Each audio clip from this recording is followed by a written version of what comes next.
Sociedades secretas hay muchas, de hecho, ya no son tan secretas. Muchas de ellas han sido reveladas al público mediante espionaje, infiltración y otras por investigaciones serias de historiadores reconocidos. Sin embargo, quedan algunas las cuales nunca saldrán a la luz. Los Illuminati y los masones son claro ejemplo de sociedades que han sido vulneradas desde adentro. Son ejemplos de agrupaciones con siglos de antigüedad y que manejan grandes cantidades de recursos materiales y humanos ubicados en puestos específicos de gobiernos. Pero hay otras que son aún más antiguas, otras que a pesar de los años no han sido expuestas sino más que un simple rumor que se desmiente de forma inmediata. Una de estas sociedades secretas es la UN, cuyo significado es origen del dragón. Cualquiera que investigue en internet encontrará datos sobre esta sociedad, la cual surgió para derrocar a un emperador e instaurar a otro, de su conveniencia. Esta información es mentira y está hecha con datos supuestamente precisos para desviar la atención sobre esta organización. La sociedad UN no es propia de China, aunque ahí se formó hace más de 3000 años. Estaba originalmente formada por japoneses, chinos y europeos escandinavos. Una extraña mezcolanza de gente. Ellos poseían conocimientos más allá de los que cualquier persona de esa época e incluso de esta época poseen.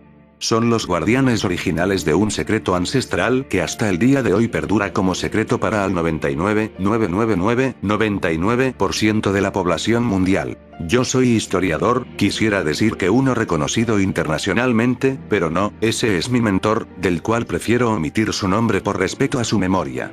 Me he enterado por mera casualidad o capricho de alguna fuerza suprema, ajena a mi conocimiento, del secreto de los UN.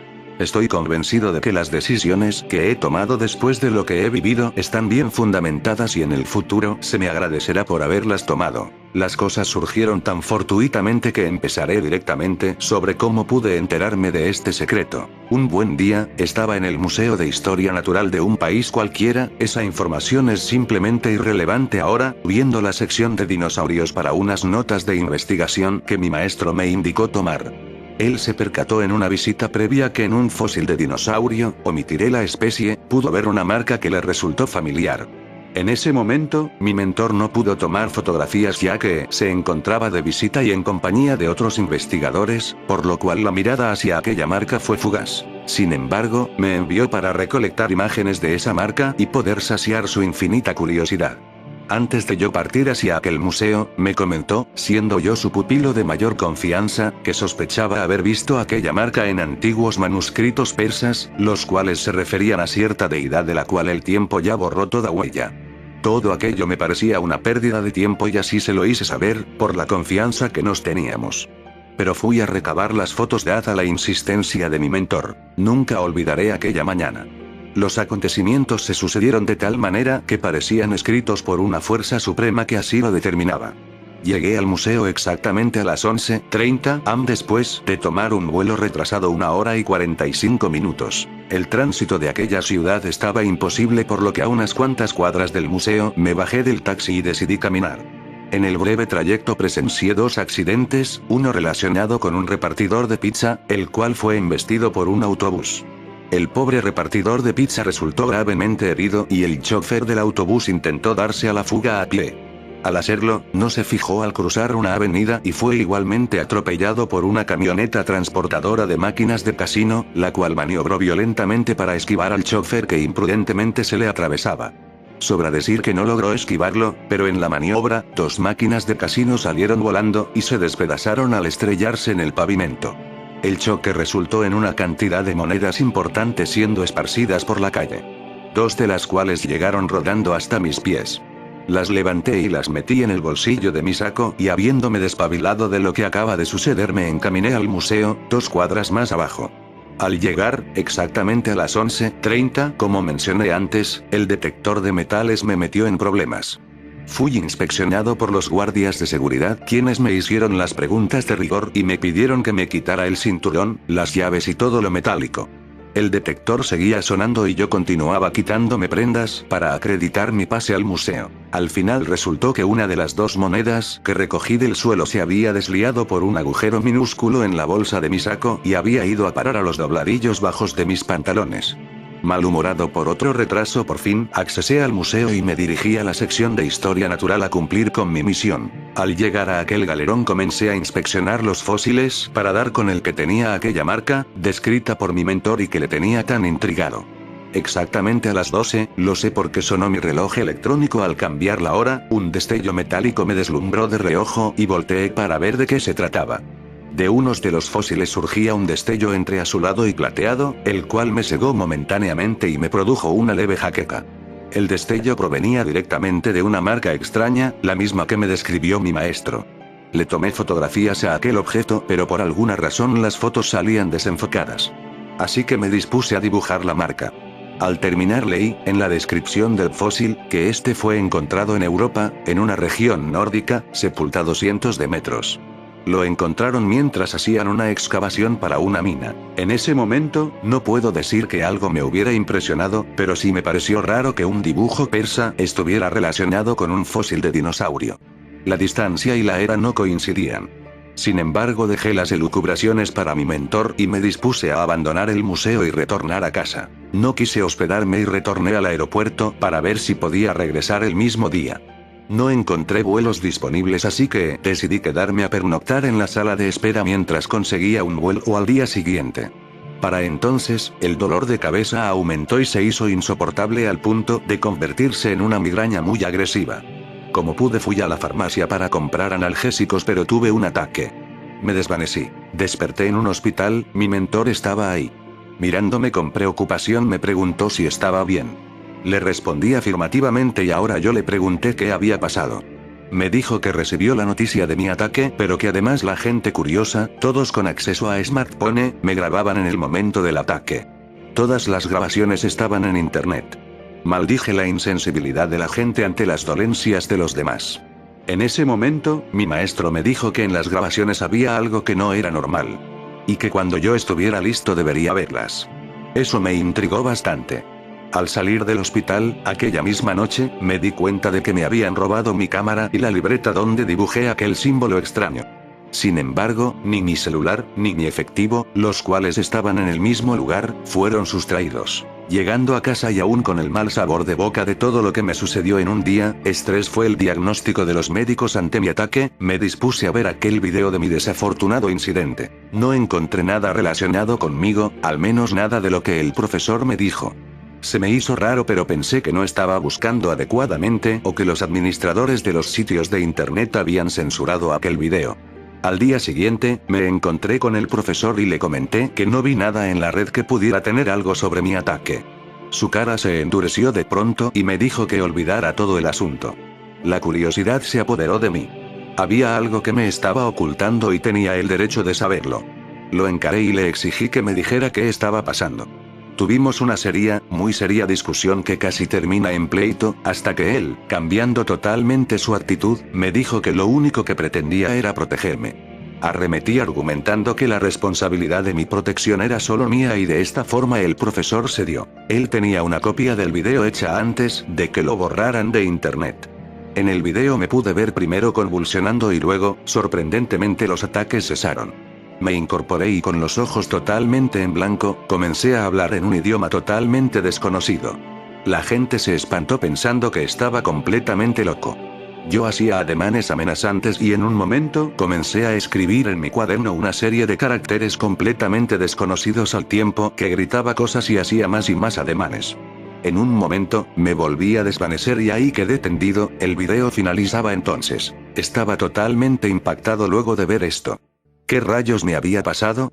Nunca en mi vida tuve algún tipo de epilepsia, ni en mi familia había casos de algún tipo de enfermedad mental. Mi cara lo decía todo y le pedía alguna respuesta al profesor a sabiendas que él no tenía ninguna. Estaba desencajado y quería una explicación racional, lo suficiente al menos para calmarme. Exploramos juntos varias teorías, me pidió que describiera todo mi día y fue lo que hice, tratando de no omitir detalles importantes. El profesor me preguntó por la imagen que me había enviado a copiar o fotografiar. Él se puso todavía más serio que antes al decirle que me habían robado todas mis notas e incluso mi cámara fotográfica. Entonces, corriendo hacia uno de los inmensos libreros que tenía en su oficina, comenzó a buscar un libro que parecía muy antiguo.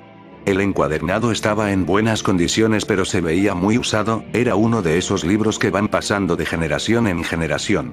Estaba escrito en inglés británico pero de la época de Shakespeare. Tenía unas cuantas ilustraciones pero la que me mostró mi mentor era la misma figura que estaba en aquel fósil de dinosaurio. Algo sucedió en mi cabeza al ver de nuevo aquella imagen. Un dolor insoportable se presentó de pronto, las sienes las sentía explotar y me llevé las manos a la cabeza. Una serie de imágenes se fueron sucediendo en mi mente a una velocidad espeluznante, no reconocía ninguna, si acaso, podía reconocer estrellas y constelaciones así como algunos cuerpos celestes. Me desvanecí nuevamente. Al despertar, el profesor estaba junto a mí de nuevo, su cara denotaba preocupación y a la vez fascinación. Le pregunté qué rayos había pasado y me contó que de nuevo tuve otro ataque, 2 horas antes. Esta vez, el profesor fue el único testigo del cambio radical en mi comportamiento. Me contó que de nuevo comencé a hablar en algún tipo de dialecto que él no pudo identificar, pero que pudo grabar con su smartphone en una pequeña parte, prácticamente el final de mi delirio. También dejé unas notas escritas en unos símbolos totalmente extraños y desconocidos. Me preguntó si recordaba algo y yo le dije que solo algunas cosas como lo de los cuerpos celestes.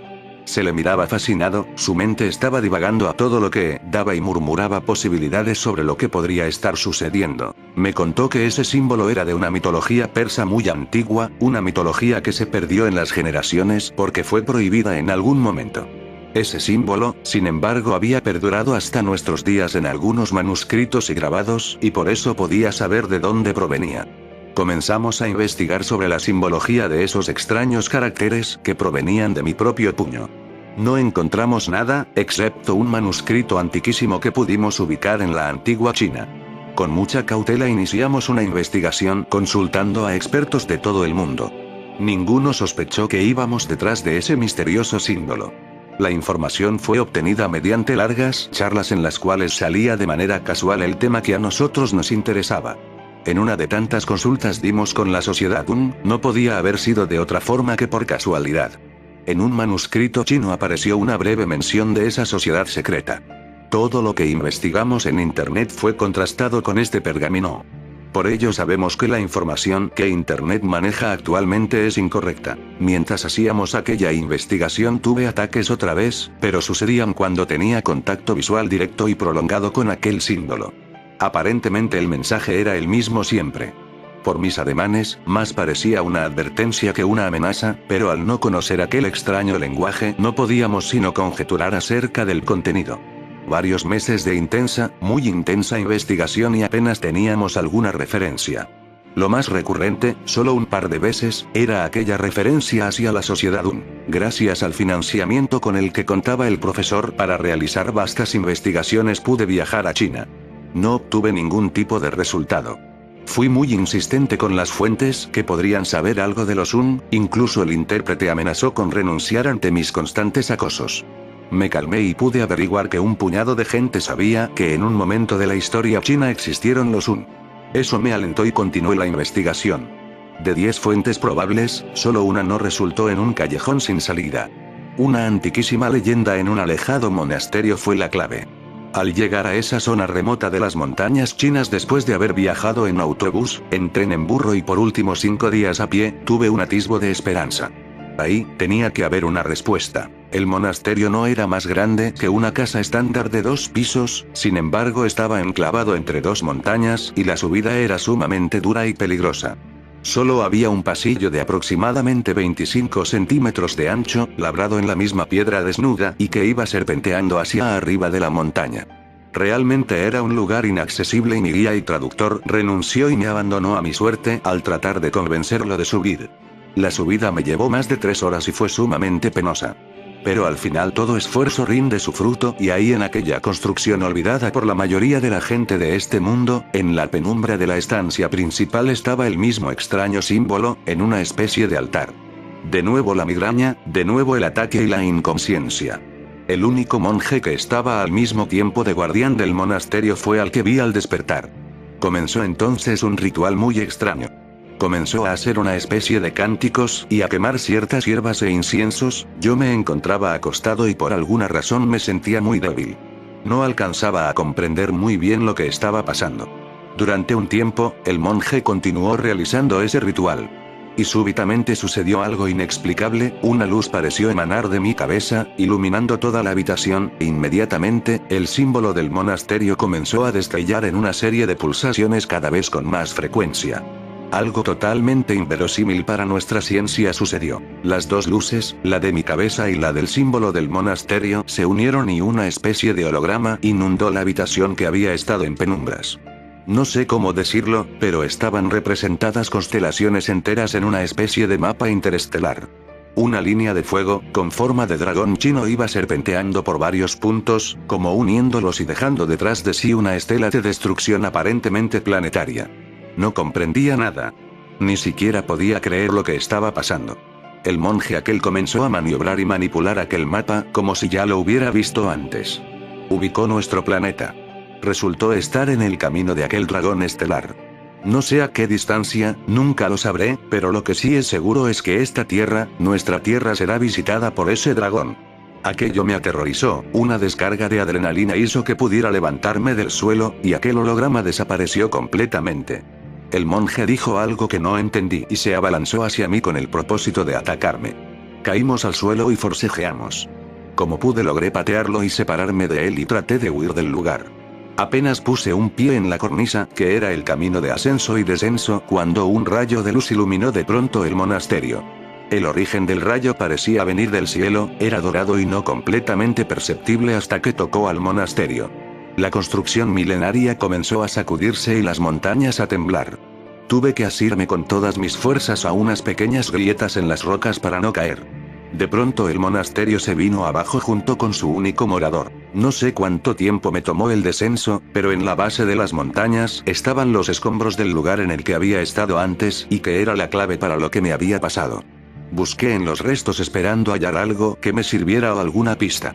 No encontré nada ahí, pero de nuevo, por casualidad, encontré una grieta entre las montañas, una especie de cueva que nunca habría percibido ya que la sombra del monasterio la ocultaba completamente.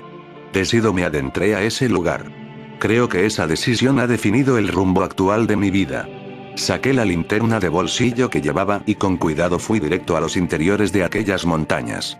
La linterna no alumbraba gran cosa y todo parecía normal hasta que encontré un pequeño riachuelo.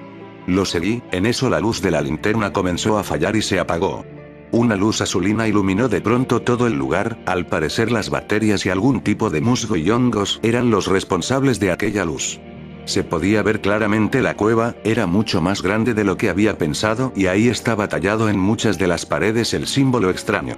Inmediatamente cerré los ojos para no tener otro ataque.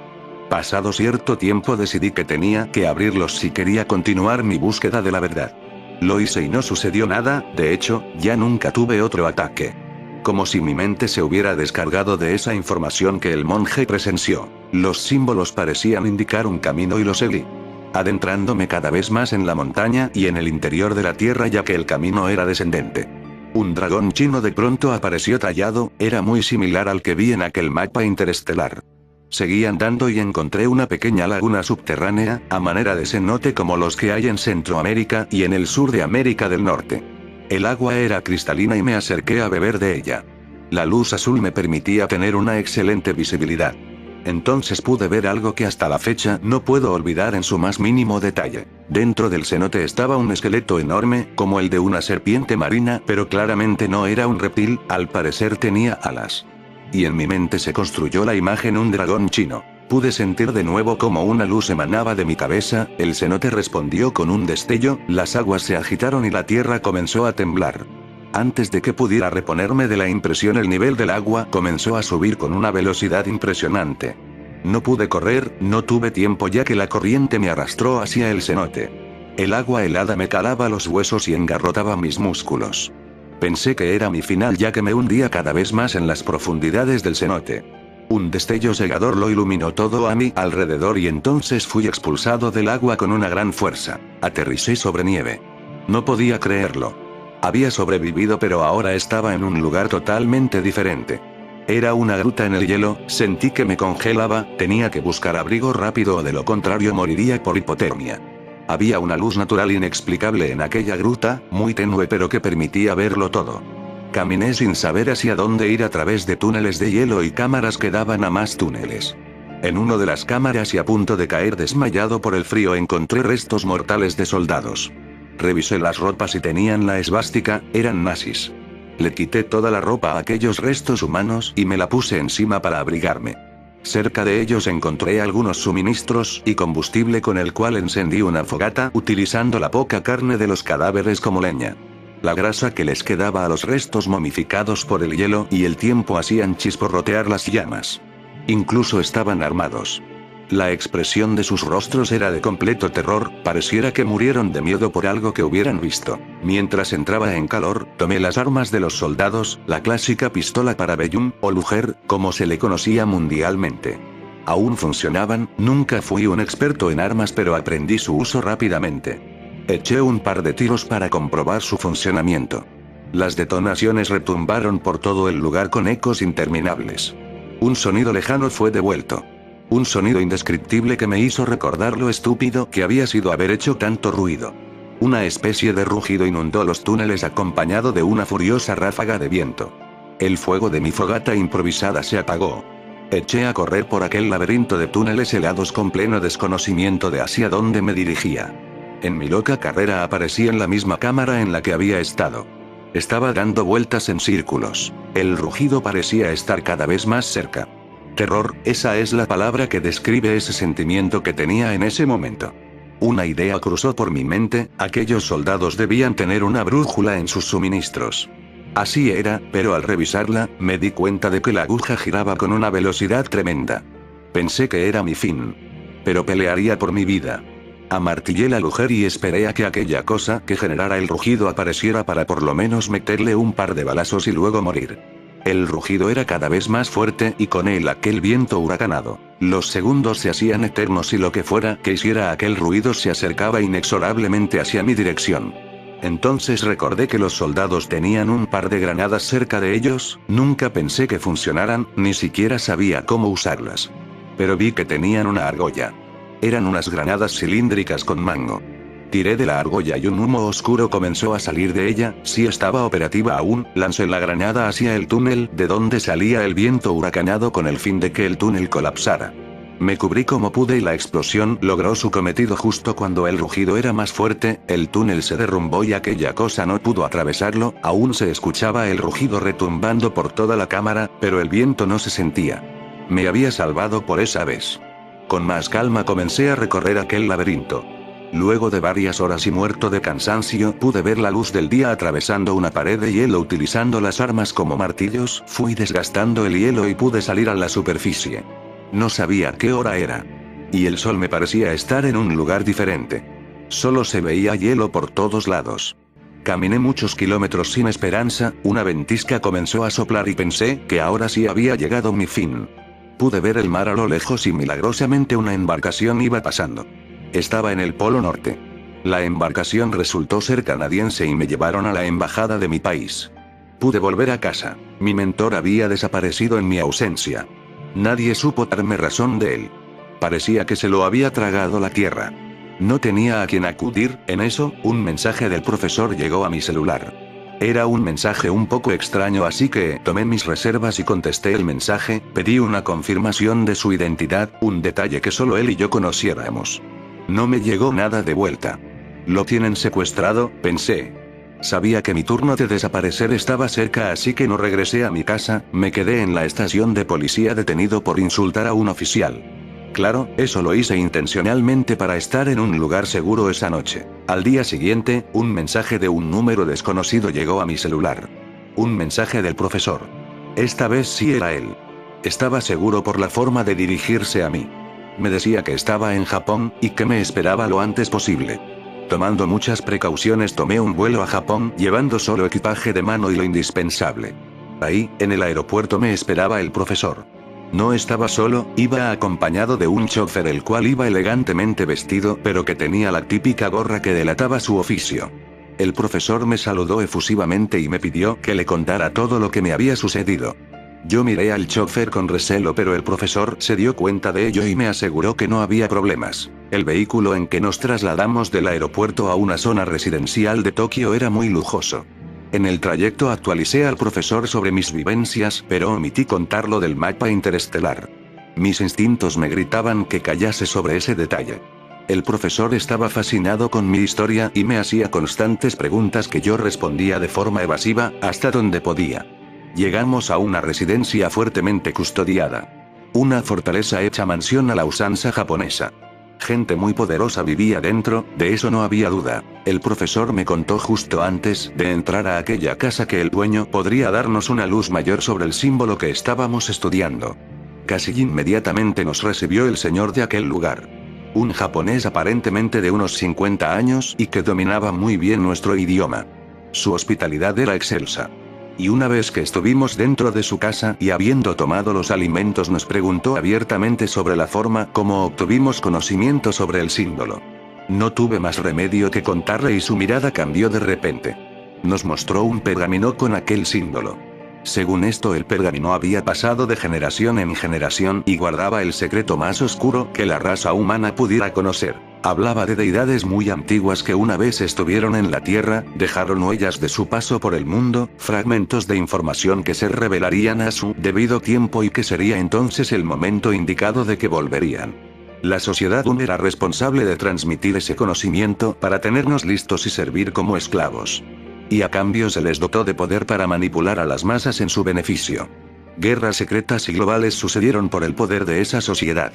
Controlando todos los aspectos conocidos y desconocidos para el hombre. Guerreros, samuráis, ninjas, soldados, vikingos, romanos, etc., todos fueron marionetas de ese oculto poder. Tanto poder no podía estar en manos de una sociedad formada por unos cuantos, alegué. Los conocimientos contenidos en ese pergamino podrían salvarnos a todos de un trágico final. El japonés asintió con la cabeza y se puso de pie. Todo lo que nos dijo había sido un secreto milenario. Un secreto que yo tenía la intención de revelar al mundo. El futuro de todos dependía de unos cuantos y sabiendo esto ni el profesor ni yo podríamos seguir con vida, de eso yo estaba seguro. Y lo confirmé cuando el japonés lentamente, como meditando, se acercaba a un estante donde habían varias katanas cuyas fundas tenían marcado el símbolo, el cual ya no era tan extraño para mí. Me adelanté a todo pronóstico y tomando una navaja oculta en el bolsillo de mi chaqueta me abalancé sobre nuestro anfitrión. Le corté el cuello sin más. El profesor enmudeció y sus ojos se desorbitaron. Como no hice ningún ruido cuando asesiné al japonés, nadie nos interrumpió. Le expliqué con calma a mi mentor el motivo de mi accionar. Él me miraba aterrorizado y me decía apretando los dientes que había cambiado mucho. Nunca sabrá cuánto he cambiado, pensé. Tenía que escapar de aquella fortaleza y tenía la seguridad de que mi maestro ya me resultaba más una carga que una ayuda. Evalué rápidamente la situación, y mi decisión me tranquilizó mucho. Me acerqué lentamente a él para preguntarle cómo podríamos escapar. Mi maestro estaba seguro de que había algún pasadizo oculto en aquella habitación dado que era la base de los Un. Tenía que haber una puerta de escape de emergencia. Me fijé en las katanas con su símbolo marcado y tomé la más llamativa. Tenía la funda negra con un dragón dorado serpenteando hasta formar el símbolo. Desenvainé la katana. Y me di cuenta de que había una hendidura en la pared. Se me ocurrió encajar la hoja del sable ahí, pero la fricción de la estrechez de la hendidura no permitía que ni siquiera la mitad de la espada entrara. Algo debía lubricar la hoja para poder incrustarla. Y yo sabía lo que tenía que hacer. El brillo de la katana resplandeció en la habitación mientras me acercaba hacia mi maestro. Él me miraba impávido, era muy inteligente y sabía lo que pasaría. Sus últimas palabras fueron súplicas para que le perdonara la vida. No lo hice. Hundí la espada en su humanidad, y su sangre me sirvió para lubricar la hoja, la cual calzó perfectamente, hasta la empuñadura, en aquella grieta. Un pasadizo se abrió en el suelo, y me deslicé dentro llevándome conmigo la espada. Una vez estuve dentro, la puerta de entrada se cerró tras de mí y me vi en aquel antiguo pero bien construido túnel, el cual estaba iluminado artificialmente. Tras recorrer lo que me parecieron varios kilómetros por fin salí a la superficie y me dirigí a un lugar seguro. La sangre en mis manos me reveló muchas cosas. La tecnología a la que tuve acceso involuntariamente y que grabó profundo en mi mente información de valor incalculable. Me dio la capacidad de leer cualquier simbología del antes extraño y ahora familiar idioma. La sociedad mantuvo estos conocimientos reservados para ellos, para su provecho propio en vez de hacer algo a favor del bien común. Usando ese saber reorganizaron el mundo a su antojo y nos han hecho vulnerables.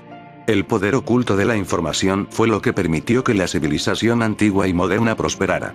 Los líderes del mundo, siempre codiciosos y corrompidos por la sed de poder, entablaron cruentas guerras buscando aquel objeto que les permitiera perpetuar su reinado o su imperio. Búsquedas interminables de cualquier pista, rumores, todo era siempre considerado como una posibilidad, aunque nunca supieron qué era lo que buscaban. Los griegos, los persas, Atila el Huno, Alejandro Magno, el Imperio Romano, Napoleón e incluso Hitler, entre otros muchos buscaron sin éxito una sola pieza que invocara al poder al que por accidente tuve acceso y que se me ha revelado en aquel monasterio. Cuando estuvieron muy cerca de su objetivo, los moviendo hilos invisibles en la causalidad de las cosas, acabaron con todos sus enemigos. Oráculos, profetas, sacerdotes y otros tantos nombres se le dieron a aquella sociedad. Siempre esquiva, siempre en las sombras, aprovechándose de nuestra ignorancia, viviendo de nuestros sacrificios. Riéndose a nuestras expensas. Y yo, tocado por el efecto de la manipulación. Yo, un simple historiador aprendiendo de un maestro, fui tocado por la convergencia de aquella corriente de efectos provocados por miles de causas manipuladas. Después de modificar el destino de millones, los poderosos, los creadores del mundo antiguo, con sus guerreros, sus emperadores, samuráis y sus poderosos ninjas, no pudieron controlar el torrente de efectos en el cual fui arrastrado sin tener ni siquiera noción de ello. Fui el elegido para toparme con el fósil del dinosaurio, yo, entre tantos miles de millones en miles de años. Su forma nos es familiar, en las leyendas los tenemos retratados. Los entes, dioses, o como puedan entenderse o llamarse, yo los llamaría monstruos, ellos vienen a nosotros de nuevo, podrían pasar miles de años o millones, no lo sé con certeza. Pero vendrán a reclamar lo que una vez fue suyo. Caminaron en esta tierra durante millones de años, crearon a las criaturas, los dinosaurios, y los destruyeron por capricho. Alguna razón, incomprensible para las simples mentes humanas, tuvieron para marcharse. Pero volverán. No cuentan con que ahora el conocimiento es mío, me pertenece. En pos de nuestra supervivencia aprenderé a usarlo. Sí, es lo correcto. Seré el portador de la salvación de nuestra raza. Unificaré a toda la humanidad bajo mi mandato. Seré el más grandioso líder que jamás haya existido y nadie se podrá resistir ante mí. Comienza una nueva era, mi era.